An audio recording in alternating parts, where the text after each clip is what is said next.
Please join me in welcoming Gayl Hubatch. Thank you. Thanks. Thanks, Joe. Yeah, it's kind of a funny juxtaposition. Here's this white girl from the Midwest talking about Chinese medicine. But I got interested a long time ago. It just, I'm really happy to be here also speaking with IONS, because IONS is about the interrelationships of things. And that's what brought me to Chinese medicine 30 years ago. I was always interested in how things are interconnected. The mind and the body, our bodies and the world, and this system helped me explain a lot of it for me. So I moved away from psychology, which I was studying in college, and decided to study Oriental sciences. And that was a long time ago. It was early on. I just wanted to give you a little history because I think it might be interesting to you before we start about the heart.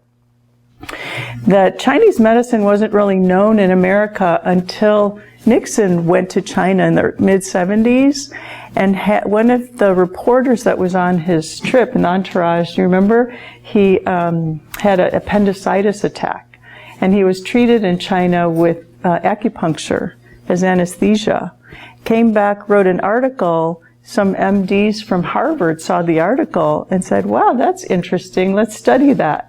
And so they started researching more, and then in 1998, the NIH, the National Institute of Health, started really investigating Chinese medicine more and created kind of a beginning body of knowledge. So anyway, that's just a little background I thought you might be interested in. But tonight we're talking about the science of the heart. And I also think this is really important timing with all the sudden upheaval that's going on in the world. Not just in America, but all over the place and every level. We're all feeling it, right? And now is a time to come back to our hearts. And I'm going to show you more about why it's important to maintain a center in the heart.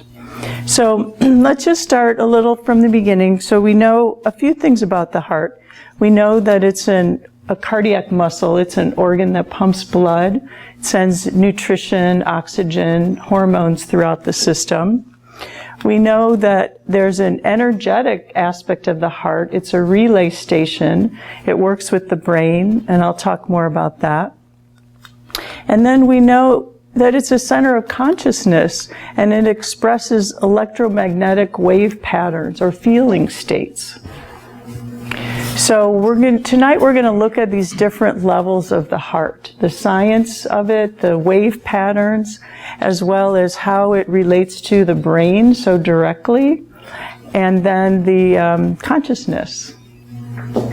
And I would like this to be, it's an information session, but I also want it to be a dialogue. So there may be time during the presentation, if some of you have a burning question, you can raise your hand and we can go through and talk about whatever is coming up for you.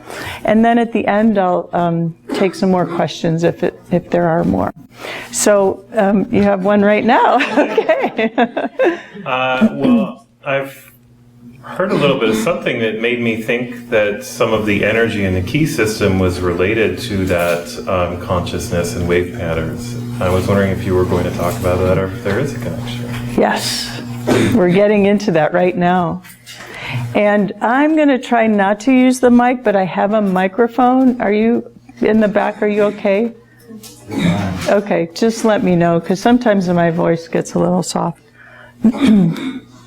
So let's start with the pump. So we know the heart is a pump. It pumps blood and oxygen, sending nutrients and hormones through the body.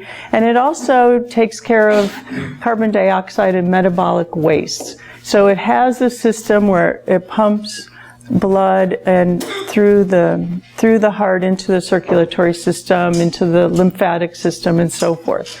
But did you know that the heart's also an endocrine organ? Did anybody know that here? Yeah, isn't that interesting? We don't know about that. Well, I remember when I first studied Chinese medicine back in the early 1980s, I was in school and our anatomy teacher was a medical doctor. And he told us they just discovered the heart was an endocrine organ. So this was like 1983 or so. So it was probably before most of us were in school and, you know, it wasn't in our textbooks.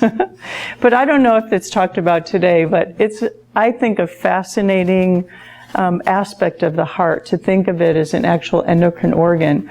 And one of the hormones it secretes is this one called ANP, which helps to lower blood pressure and control the electrolyte balance. So now the relay station. So the heart and the brain have a very strong relationship. The heart actually sends a lot more information to the brain than the brain sends to the heart. But they are in a two-way dialogue with each other. The brain, you know, is part of our central nervous system, so it controls the neurological function that goes on. The heart has other aspects. So there are four main ways the heart communicates to the brain. One is neurologically also. The heart actually has 40,000 neurons in it, which is, you know, a small amount compared to the brain, but isn't that interesting? The heart houses these neurons that store information, and so the heart can actually think and learn and remember and make functional decisions independent of the brain.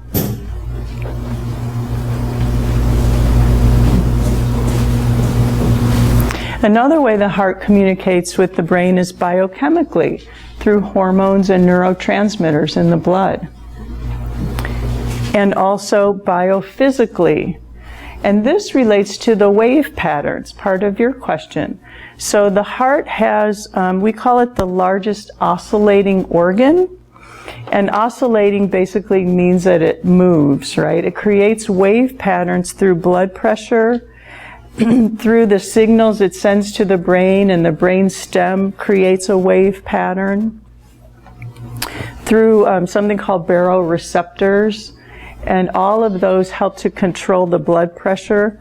So there are these wave patterns that the heart emits and then the brain interprets. And part of what's carried on the wave patterns are our feelings that oftentimes begin with our hearts. Like we pick up things, we feel something, and the brain automatically thinks, you know, creates a category. Maybe you remember from the past, or maybe you make a judgment about something, right? Those are electrical signals the brain gives, but the heart is what picks up the feeling first. Yeah. What do you mean by entrains all organs? Oh, thank you. So entrain is a term that means things follow accordingly, or things line up. So if you think of the heart as an oscillator, it's an organ that moves, not only pumps, but it responds to wave patterns. Because it has 5,000 times more magnetic potential through our emotional system than the brain, and 100,000 times more electrical output than the brain. Right? Take that in. 100,000 times more electricity than the brain, and 5,000 times more magnetic potential. All of this part of the science comes from the HeartMath Institute. They've proven it. You can look at the data if you want on their website. Just one second, I want to finish this. And so, if you consider that all of this energy through electricity and through magnetism moving through the heart, so that's what creates this oscillation. Because of that, the other organs follow in suit. So does anybody here practice yoga or Tai Chi or any breath practices like that? So you know when you do a self-regulated breath, or even meditation, sitting meditation, you do a self-regulated breath where you're consciously breathing in and out, and I'm going to lead you through one in a moment. It starts to create a parasympathetic response, a relaxation response, When that happens, then the other organs start to relax and respond, including the brain, because the brain's an organ too. Does that make sense? Mm-hmm.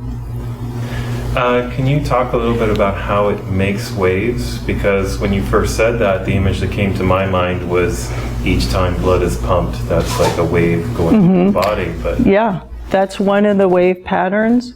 What about when you feel something strongly, like love or anger? That generates a wave pattern. how does that happen or appear? How does that happen? Does it change the speed or pattern of the heart? It can change the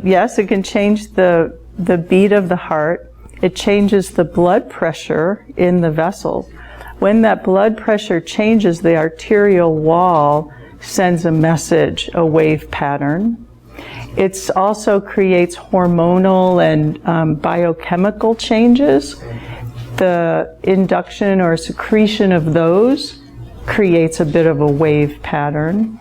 The brain stem responds to that, and it sends a wave pattern through the spinal cord and spinal column, the dural tube. Like, based on what you said about the electricity, there must be also electromagnetic wave patterns. Yes, too, right? and all of this is electromagnetic. So emotions are more magnetic than electrical. Thoughts tend to be more electrical, like analytical thoughts.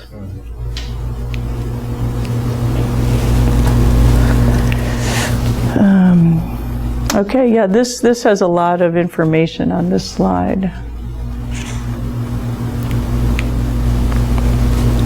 So is everybody good? Okay. All right, here we go. All right, so here's an image of, this is from the HeartMath Institute, of a person in frustration. Now guess which wave pattern that would be, right? Pretty obvious, right? So the top one, the red one, here I get to use my little laser pointer, which doesn't show up that well anyway, is a frustrating pattern, right? This is a wave pattern that you can see when you have a little sensor device on a screen. That same person learns a self-regulated breath technique, which I'm going to show you in just a minute. We're going to do all together. And they come into what we call coherence. And coherence is the blue wave pattern, where the peaks and valleys are consistent, the space between the beats are consistent. So each line is a beat of the heart. And then we have the seconds, it's 200 seconds, so almost like 3.5 minutes. So the incoherent pattern, the frustrated pattern, inhibits brain response. And we've all experienced that. When you're frustrated, you just can't think straight, right? Or some emotion like that. When you're in coherence, when you feel grounded and centered and in a more calm or at ease state, it's easier to remember things. I'm going to slip in a little Chinese medicine now. That's related to our gut. So oftentimes, when we're anxious, like, how about if I talk about what's going on in the world right now with the stock market crashing, the oil that's being dumped around, and that's changing things, the coronavirus, like all of this stuff that's affecting our personal lives. When you think about it, doesn't it kind of hit you in the gut? Right? It's like people are afraid. We're afraid to hug each other anymore. We're afraid to fly, and there's good reason for that. But the point is, it creates a certain response in us. It creates a certain biochemical response, a certain energetic response. That mostly happens through the vagus nerve in the gut. So in Chinese medicine, here's this part. The heart and the small intestine are considered one organ. They're yin and yang. And I'll go more into that in a moment. the heart sends an energetic pathway down into the small intestine, and then that receives information. So when we're in coherence, when we can come into a place where we're relaxed, we're at ease, our diaphragms are open, our breath is engaged, then the small intestine, those organs become relaxed too. If our diaphragms are tight because we're afraid, we're usually not breathing deeply, right? It creates more pressure in the system. Your blood pressure raises up. Your heart might beat a little faster. Then, all other kinds of biochemical things happen. Adrenaline might come in and so forth. So I think it's an important time to consider coming back to the heart and coming back to a level of coherence, because when we're in coherence, we affect not only ourselves and our health, but everybody else in life. So would you like to do a quick coherence right now? Okay.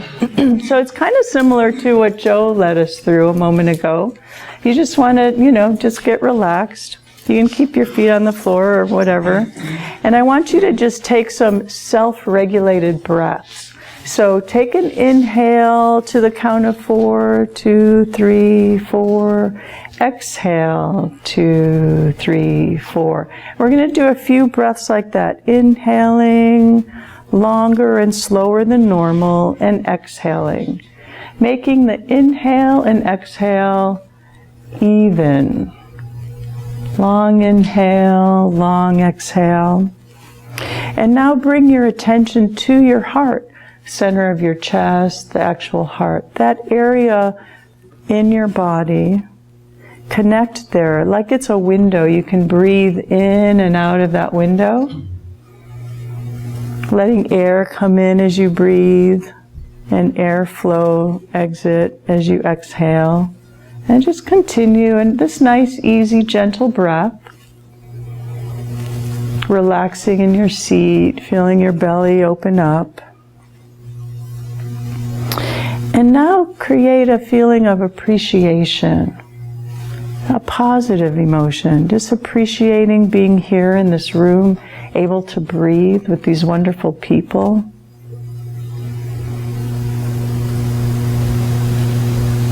You might even think of your pet or a loved one, someplace on the earth that really brings you joy.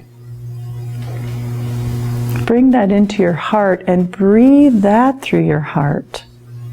Let that feeling ride on your breath, like you're feeding your heart with joy, with appreciation.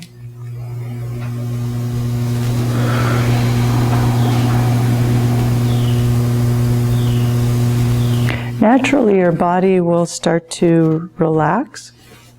This is called a quick coherence technique. That's an easy thing to do throughout your day.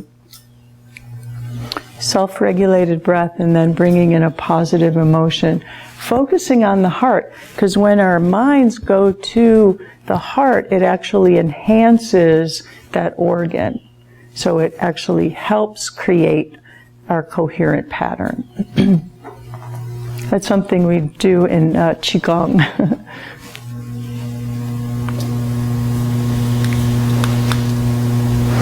So when we're doing this kind of breath pattern and creating coherence, you can open your eyes if you want or not. We are affecting our torus field. Now in the Eastern philosophy, we call this our chi field. And the torus field, this was again taken from the HeartMath Institute. It's a structural pattern of electromagnetic energy generated by the brain. Well, now we know the heart also sends energy to the brain, so it's generated by the brain and it's generated by the heart. The longer we stay in a sustained positive emotion, the stronger our chi field becomes. The more coherent the wave patterns in our field become. So clearly the brain and heart are affected by our thoughts and feelings. And they mention hypnosis and meditation, prayer, Tai Chi, yoga. A lot of these practices will catalyze a coherent state that will affect your chi field. And when that happens, this is just again a reminder that the magnetic field produced by the heart is 5,000 times stronger than by the brain. And it can be detected up to 10 feet. So when we practice Qigong or Tai Chi, we say our chi field is about the length of our arms. So it's about maybe 6 feet. If it's strong, maybe wider. And when you practice these systems, then that energy field gets stronger and can be felt more clearly by other people, because energetically we're all connected. When we're in close proximity with somebody like we are right now, subtle messages are getting sent in our energy field.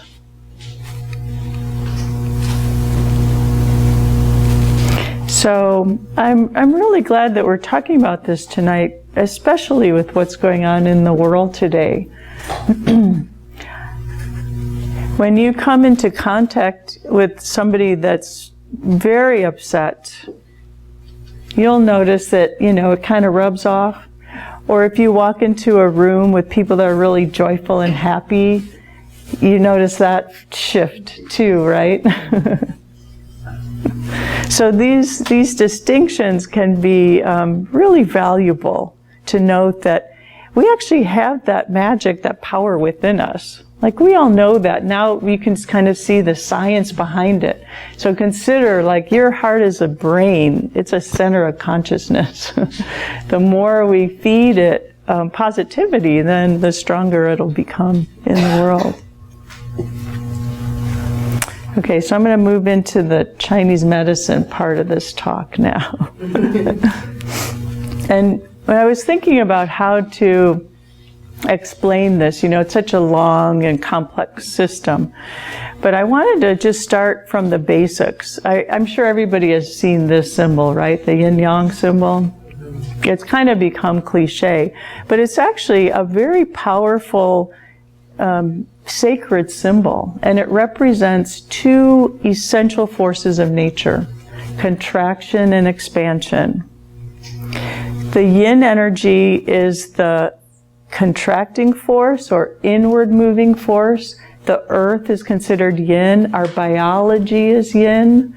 The nutrition that we take in the form of food and drink is considered yin. Rest, nighttime, inward moving, those are all yin in relation to yang. So the night is yin only because we have daylight. The moon might be considered more yin because we have a sun. The yang is the expansive function, action, heat, sunlight, openness. So these are these two essential forces of nature, yin and yang, represented by Taoism. And Chinese medicine is in part based on this idea. Now I put a picture of a galaxy with it because if you think about the ancients were living in a world, in the natural world, where they watched the stars and the suns and the seasons of the year and daylight and the animals moving, and it was a very different consciousness back then. And in recognizing how everything was interrelated and how these forces of nature played a part in humanity, these people started to put together bodies of knowledge. And one period in China was the time of the Yellow Emperor. He lived they say between 475 and 221 BCE, so roughly 2,500 years ago or so. That was a time of great learning and knowledge and prosperity in China. And a book was written called the Neijing.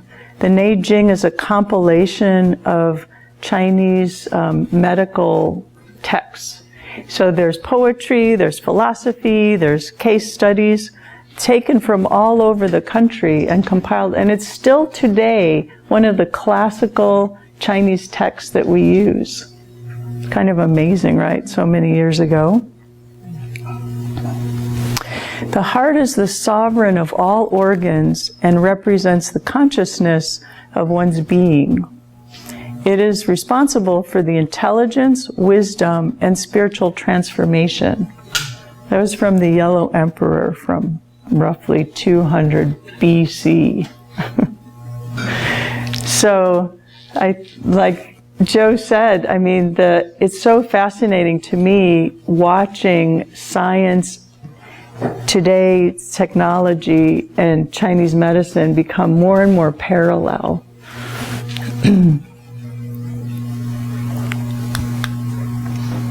So this is an image of the heart meridian.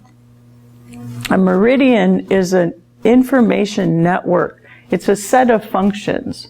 So when we say heart meridian, it doesn't just mean the organ of the heart. It has an energy flow.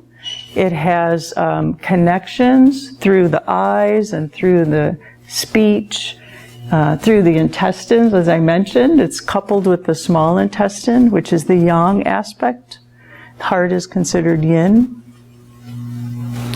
This actually moves. I wonder if I can get it.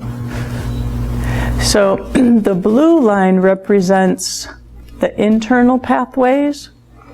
So you can see this is a kind of a simplistic representation, but there are internal pathways from the heart down into the intestines, into the lungs, into the throat, so it affects the thyroid gland, comes to the root of the tongue, so it's said to affect speech. So in acupuncture, we can use the heart meridian to help people clear things like stuttering, for example. It comes up into the eyes and to the brain and the pituitary. And they say when the heart meridian is strong, light shines through the eyes and through the complexion.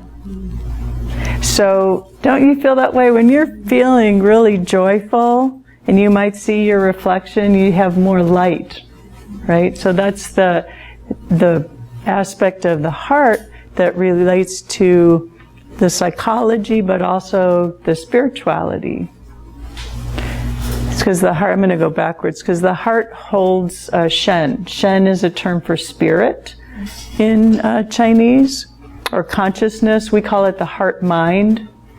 In the HeartMath system, when they're studying the wave patterns of the heart and the influence on the brain, they call it the heart brain, right? And the 4,000 neurons that live in the heart. Well, the Chinese doctors knew that the mind resides in the heart, so they call it the heart mind. And this is our consciousness, yeah. It's interesting how our terminology, it's like when somebody is just really up, how they just will say they're just glowing. Yeah. Or, they're, glistening or sparkly or... Right. That's the Shen. That's it. Yeah. Yeah. So the red line is where the meridian. Oh well, you see it. Where it exits. It exits from the axilla, and then it comes down the inside of the arm into the inside of the little finger. The points along it are places where there's more electrical conductivity. So these are highly charged points. We already know the heart has a huge amount of electricity that it runs. And then the points are places where there's more electrical exchange. So these are called the acupuncture points or the acupressure points. What is the purpose of the red, and what does that do for us? Pardon me? The red pathway, what is that? That's the external pathway. So as a doctor of Chinese medicine, say if you came in, you had insomnia. Insomnia is something that relates to the heart meridian. I would treat points along this channel on the surface of the arm. When I stimulate those points, it triggers a reaction that goes internally through these other systems, maybe to the intestines, maybe to the brain, maybe to the eyes and the optic nerve. So the blue is inside the body. Right. The orange or red is external on the skin, yeah, and just under the skin. Yeah, the blue line, the dotted line is deeper within the tissues. Can you treat those with acupuncture also? The blue? long needles. Yeah, no. That's just so like you. So you would treat the inside from the outside. So from the points along the wrist here, it triggers responses internally. So it might trigger something going on in the intestines or into the throat, or like thyroid issues relate to the heart sometimes and can be treated through the heart meridian to recorrect the thyroid. Yeah. So that's the intricacy of Chinese medicine. It's a complex science. But after, all these thousands of years, it's pretty well figured out. Yeah. Is there any connection between the heart system and the immune system? Yes, absolutely. So the heart, of course, influences the thymus gland, which is right here in the chest. And they're considered actually one system in a way in this model. Because our heart has so much to do with how we think and feel and the responses that go on. We were just talking about this, like with this virus scare. People that are very scared and tend not to take care of themselves that well, they're probably more likely to catch something from the outside. There's a whole science of PNI. Do you know what that is? Psychoneuroimmunology. This has been around quite a while now. And it's studying how thoughts and emotions affect our immune system. And it's largely due to the relationship with the heart meridian, which is a set of functions. More than just the organ, but many of these functions. So the stronger we can keep our heart, keep the quality of our blood and the quality of our thinking and feeling, the stronger vibration our immune system has. And when the vibration is strong, in Chinese they call it wei qi. The wei qi is on the surface of the body. You're less likely to pick something up from the outside. Do you know how they discovered this meridian? How they found it? There's a lot of information and speculation about how all of this came to be. Because part of it was prehistoric, and then we look at a book like the Neijing, and then the Nanjing, which was written a little later. I mean, this was, more than 2,000 years ago. So in the course of time, there's been a lot of trials. I believe, and some of my colleagues and teachers also share this school of thought, that there are people that are sensitive, more sensitive than others in the world. Meditators, they can feel internal changes and pathways. And back then, they didn't have TV, they weren't entertained, at night like we are. So a lot of them meditated a lot. And they did martial arts. And they investigated what's going on. And then they eventually started talking to each other, writing it down, and information got passed down that way. Yeah. Can you repeat That's how I see it. that? I think it was really important what you said. I'm trying to write it down. about our psychoneuroimmunology. PNI. Yeah, the more something, the stronger something. Yeah, so the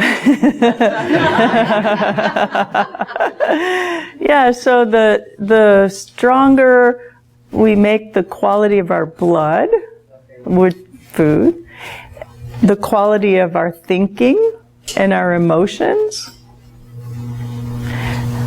the quality and ability to stay centered and grounded, right? It creates a resonant pattern that's strong. And the stronger we resonate, we vibrate, then it creates a stronger chi field. And the part of that chi field is called the wei chi. It's like what protects us from the outside, like from airborne viruses, from allergies. Nice, okay. Yeah, like that. Okay, anything else? I was just wondering, does the meridian, not meridian, but on both sides of the body, like the left arm? Oh, thank you, yes. Both left and right. Oh, okay. Yeah, bilateral. And so the eyes, it comes up into both eyes, it has both arms. Yeah, the organ meridians are bilateral. There's something else called the extraordinary vessels, which I happen to have written a book about, which is back there. And they are, 4 of them are bilateral, and 4 of them are unilateral. They're more in the center of the body. And they're older than the meridians actually came out of the extraordinary vessels. So you see there's more to this conversation, but we're putting it in the framework of the heart meridian. So I have a 12-minute video that my good friend Roger Jahnke and teacher created. I wanted to show you that explains more about chi.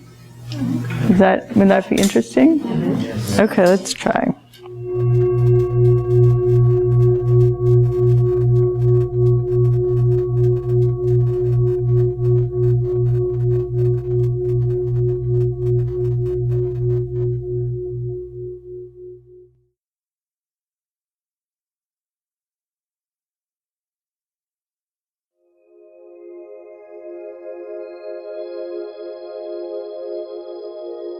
While Qigong and Tai Chi are, in their native land, referred to in terms of Qi, in the Western or European world, we are oriented to explaining health and performance practices in terms of anatomical and physiological function. Human anatomy and physiology are commonly understood in contemporary science to be infused with functionality. That is the workings of the body at every level. However, in China, physical function is just one aspect of what the ancients called qi. In the Healer Within Medical Qigong program, you will hear and see references that are reflective of what qi is and how the qi could look or feel. For now, let's explore the anatomy and physiology of mind-body practices in Qigong and Tai Chi. How is functionality, an equivalent of Qi, triggered? How is it enhanced? How is it sustained? The skeletal system. According to the ancients who developed Qigong, the qi penetrates to the marrow of the bones to be stored as a resource for healing and empowerment. The bones support the whole body in navigating gravity, and the marrow is the birthplace of the stem cells that differentiate into red and white blood cells. According to Qigong philosophy, the bones are also a key component of the qi matrix. Given bones are distributed in all parts of the body, their contribution to the overall function of qi is pervasive throughout the body. The muscular system. You may feel releasing, relaxing, or tingling throughout the tissues of your arms, legs, and torso. Quiet the mind. Feel the qi. Rather than think about what you should be feeling, notice what you are feeling. The muscles, like all collections of cells, are operational due to the presence of fuel for function. Functional capacity in the muscles is not just activated by intense effort. Function is also enhanced in the state of alert rest in Qigong and Tai Chi. The muscles are everywhere. Functional support is everywhere. Thus, the Qi is everywhere. The circulatory system. Chinese medicine suggests that the Qi and the blood function together, like a brother and sister. Both deliver functional and healing resources to all the parts of the body. When it is said, feel the Qi, in part what you may be feeling is the activity of the blood. In a state of relaxed practice, the blood system expands, allowing for more oxygen and nutrition to support function in every cell. It is possible to feel this. It is subtle. Because the blood in the vessels and capillaries is functioning everywhere, awareness of the blood is inherently awareness of qi.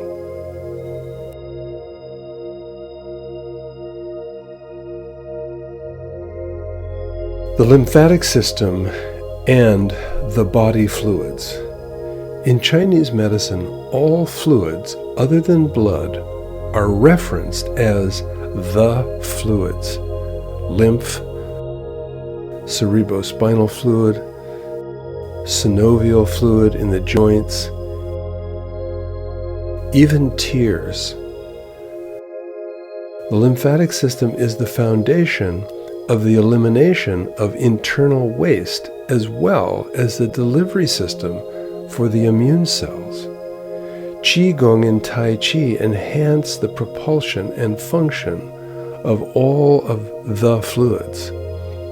Be attentive to your practice. You may be able to feel subtle fluid-based sensations internally that are what the Chinese chose to call the qi. The nervous system. The nervous system delivers impulses, signals that support and also can restrain or encumber physiological function. Neurons are everywhere throughout the body, delivering messages and information that direct function, as well as supporting the creation of feelings and moods. Neurological impulses cooperate with cells, organs, glands, and overall chemistry to fulfill mind and body functions. Neurological impulses transport and transmit to all of the regions of the body and are very similar to qi. When you feel the effect of soothing, harmonizing, and balancing the activity of the nervous system, you are feeling what the ancients called qi.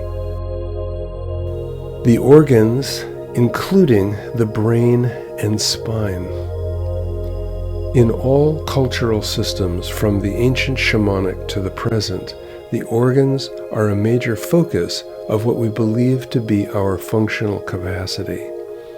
And in all systems of thought, the organs are responsible for the processes that sustain life. They are key locations for chemical interactivity, and in Chinese medicine, they are the focal areas for the interactivity of the qi. In the most recent version of what is called the qi channel system, there is an energy channel for each of the organs, each of the glands, and the brain and spine. Sensations of function in all of these are equivalent to qi sensation. The systems we have discussed, bones, blood, fluids, nerves, all use, produce, and engage in interactions that are chemical in nature. Interestingly, one of the more contemporary definitions of qi is the interactions of the chemicals in any system. Nutrients, enzymes, hormones, neurotransmitters, and even more subtle cofactors, including components of the genetic material, are all constantly interacting and functioning. In your Qigong and Tai Chi, both as you practice and over time, breath, movement, mind focus, and self-applied massage all collaborate to enhance the efficiency of inner chemical activities. When you feel, is it chemistry or is it the qi? The relaxation response.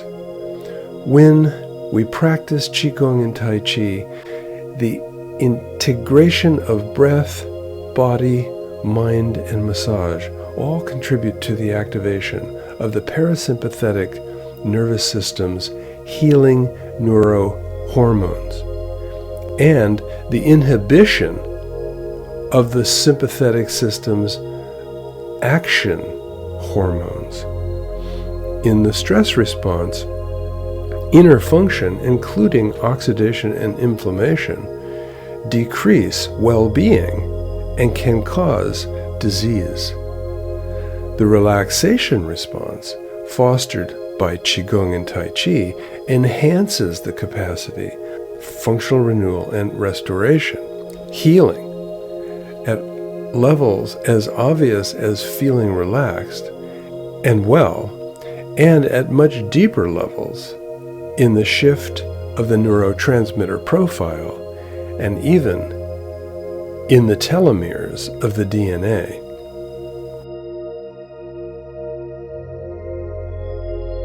How amazing is all of this?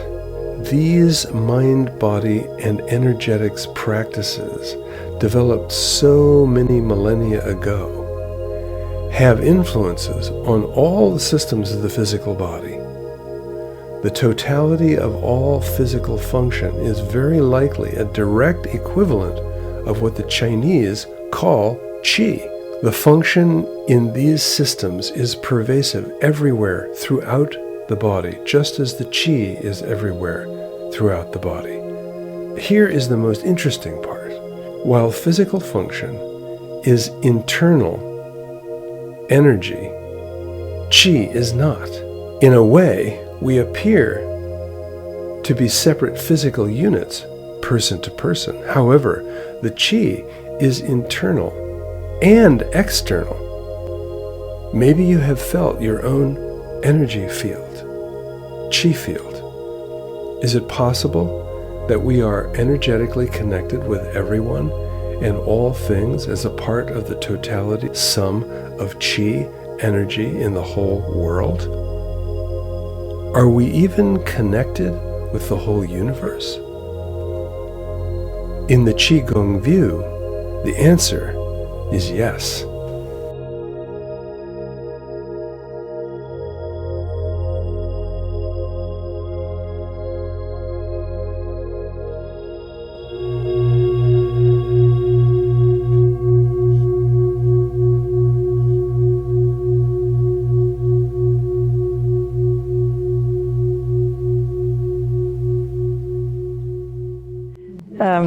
So this is the part where we get to discuss questions, answers. Anybody?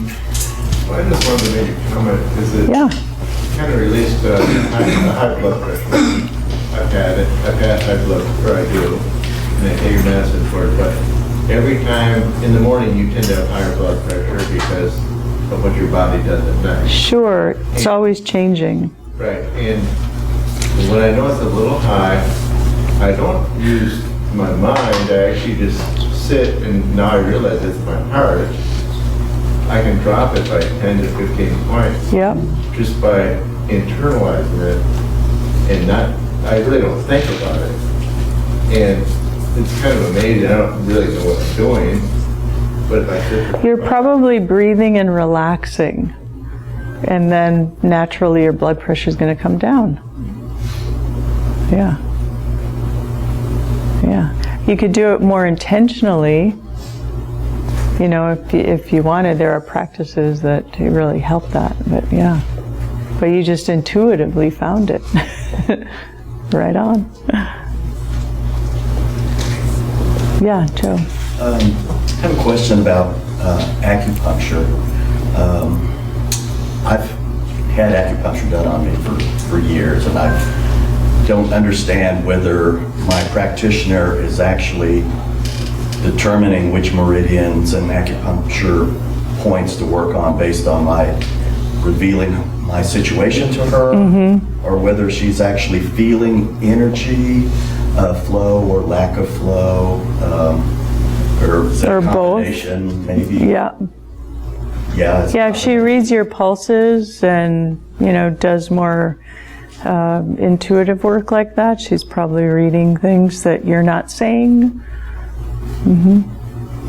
Okay. By pulses, these are energy pulses? Yeah, so that's one of the forms of our diagnosis.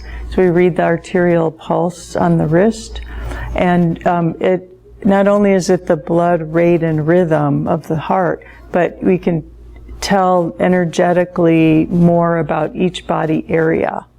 So that's another aspect of the medicine part. They've determined that there are three areas of the pulse and then 3 depths.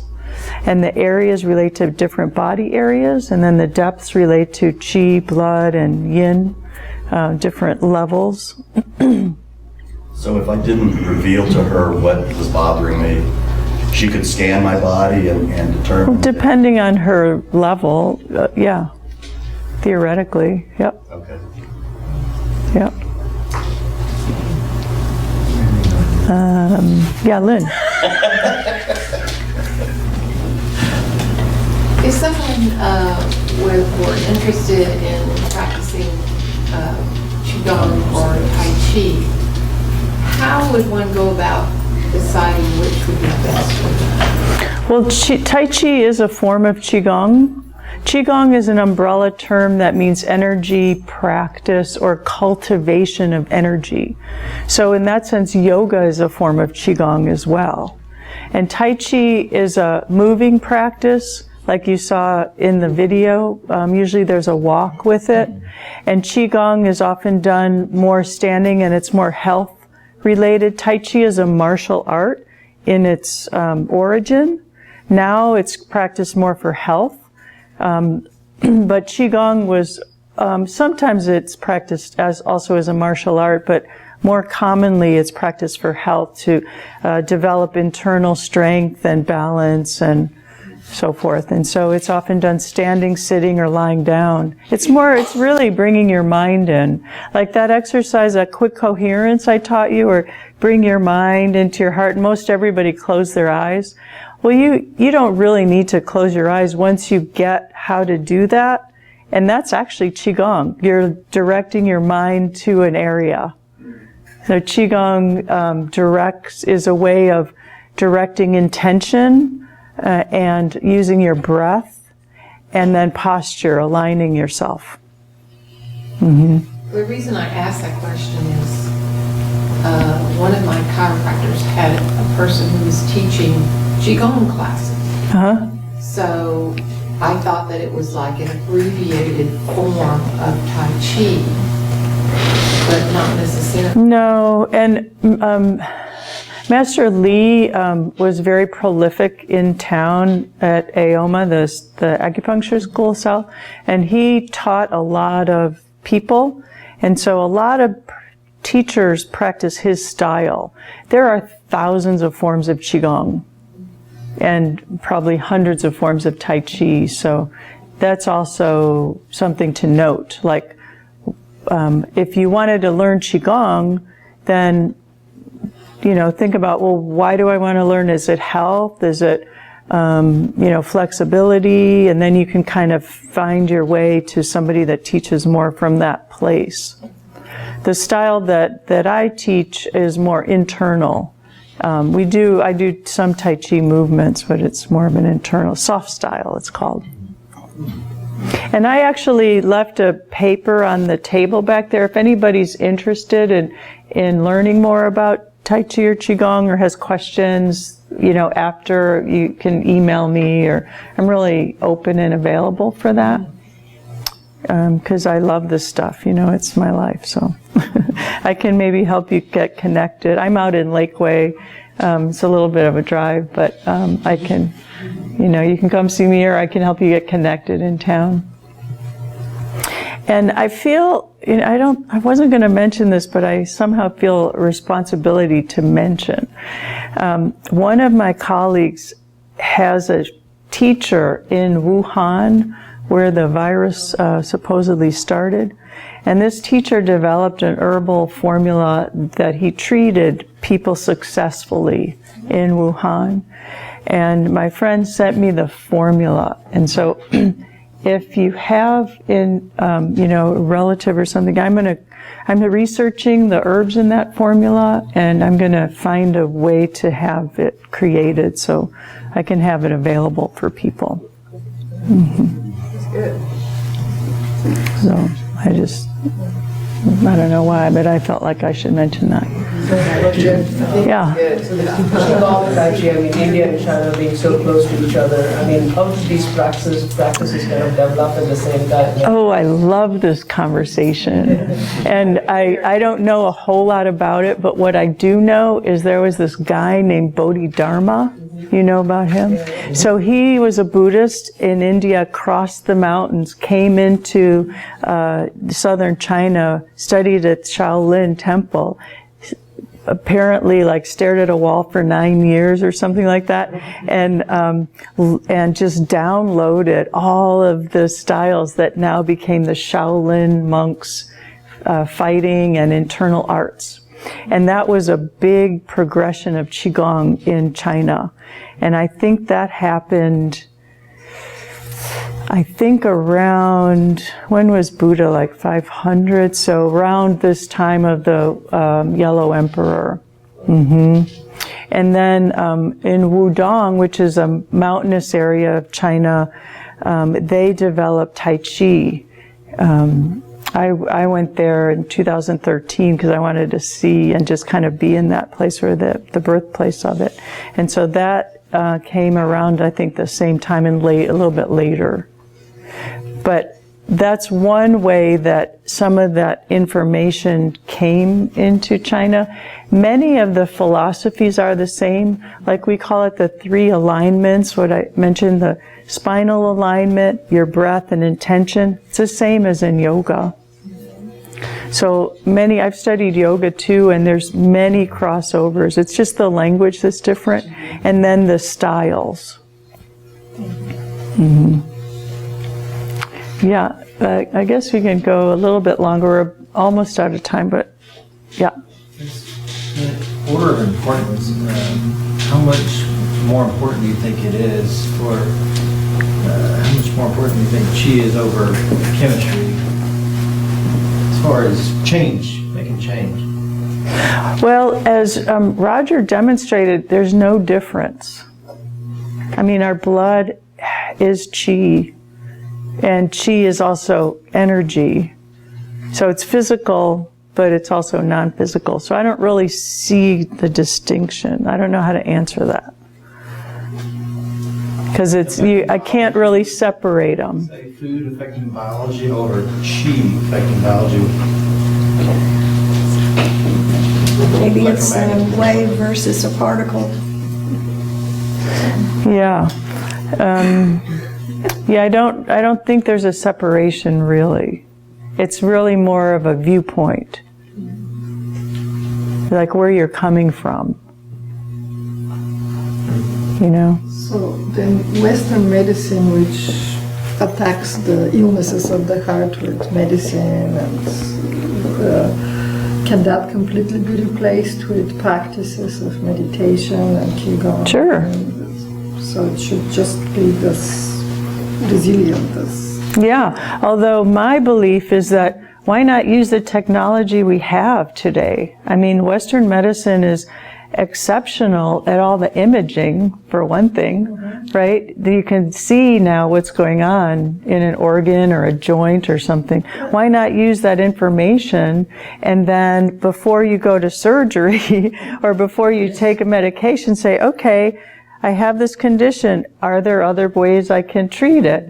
And and maybe if I try them, are they successful or not? Because to me, medicine has too many side effects. So right, yeah. Side effects? Herbs and this kind of natural medicine has much less side effect. In fact, that's one thing that NIH stated in their paper from 1998, that one of the I forget how they put it, but one of the benefits of Chinese medicine is that there are much less side effects than Western intervention. And it's true. Yeah. Yeah. You don't make as much money though. No. It's all about the cash. That's for sure. And most of the Western medicines are originally derived from herbs. That's right. Yeah. Synthesized. Yeah. Yep. Taking the side effects come from. You take the component that has the most energy, and then it creates an imbalance in the body. And so then you take something like for asthma or a steroid or something, but then you get bloated or you get, all those kind of side effects. Yeah. High blood sugar, yes. Yeah. I'd like to comment on this. Someone once explained it to me that herbs, as in Ayurveda, as in homeopathy, those systems, herbs, first of all, are food. And as such, they nourish and they restore and they rebalance the body. And the same thing, homeopathy basically works the same way as rebalancing. And the same thing with the Ayurvedic balancing the doshas. Whereas allopathic medicine, the distinction that people don't understand, this is how it was explained to me, is that allopathic Western medicine is perfect for crisis intervention. Right. It actually supports symptoms so that you don't feel your symptoms, but it doesn't cure. Yeah. So it's great for crisis intervention, but it should never have been intended for long-term use.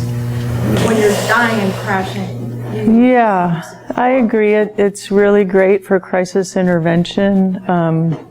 But if you have pneumonia and you take penicillin and it goes away, Ways to treat it without penicillin. Yeah, maybe. Yeah, that's true. I mean, it's individual, and the field that I know about is Chinese medicine, and it's a science of relationships. So it's all about relationships. So somebody has one condition, that's a manifestation. Often the root is somewhere else, more often than not. And that's one reason that in like autoimmune or multi-system disorders, something like Chinese medicine excels more than allopathic, which targets an illness. Yeah, because it doesn't look at the relationships. It targets the symptoms, actually. Because it targets the symptoms, yeah. You take the I mean, I'm happy there's both, because we need both in today's world. It's a true need for both. Yeah.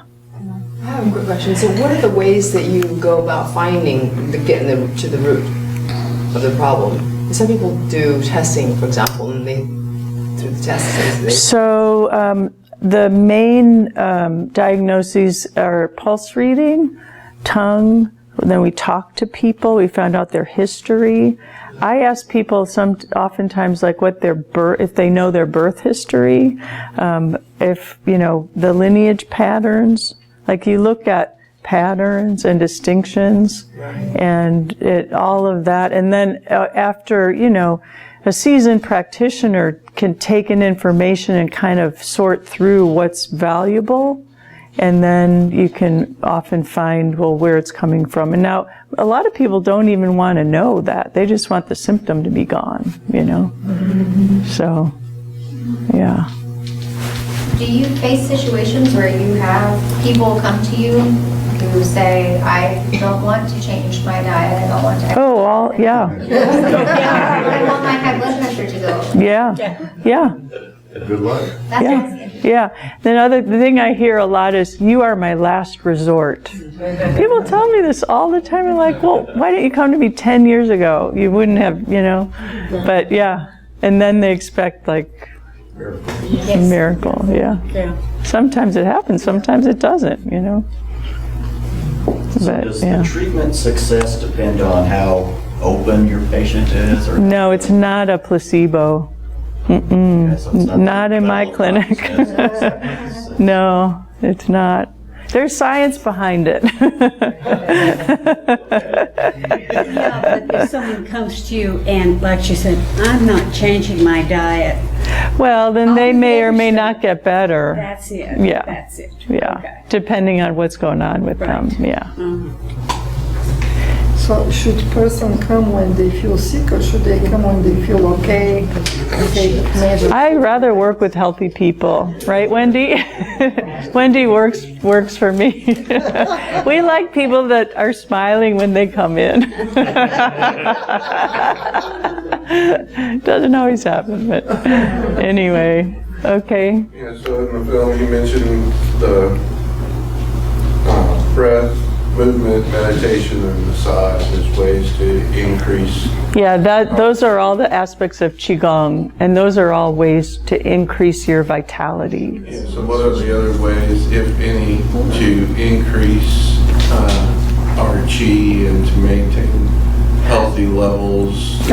Eating good quality food, thinking positive thoughts, exercise, you know, that moves the fluids of the body, having a clean environment. How do you, so here, this is probably a strange question, but so as you're meditating, a lot of the times for me it seems like I'm still in my head a lot more than versus in my heart. A lot more. That's the practice. I know. So it's just lots of I know. focusing in the heart. Yeah. We're used to having it in our mind. Yeah, I know. It's like, The heart is so much just keep those thoughts, like just slide them over, So slide you just them have to over. concentrate and focus from the heart as you're meditating. Is that what I'm? Well, or stop concentrating. Yeah, just release it. Try and go Will it? blank. So you think it'll naturally come from the heart if you just let go? You know, if you're able to just let go and be, you know, in this moment. It comes from your consciousness, really. And it is that's the practice we all go through all the time, and some days are better than others, right? There are many methods. I use just this regulated breath really helps my head turn off. So it's, yeah, there are a lot of different practices for that. That's a hard question. Yeah. Can I suggest something? Yeah, please. If you have the time and inclination, do try the Vipassana outside Dallas for 10 days. Yeah. I'm sorry, that'll answer a lot of questions. Vipassana retreat. Yeah. Even a 3-day silent retreat. You can't do it 3 days. You do the 10-day first too. For the one. Oh, well, there are other styles, but yeah, that's a good point. Yeah, you could try that. Vipassana is a good start, but you still have to live it. You have to live it. Change your life. You still have to see meditation as a daily practice, and then life is simple. Yeah. So true. All right. Well, thank you all for coming tonight. It's been my pleasure. Thank you.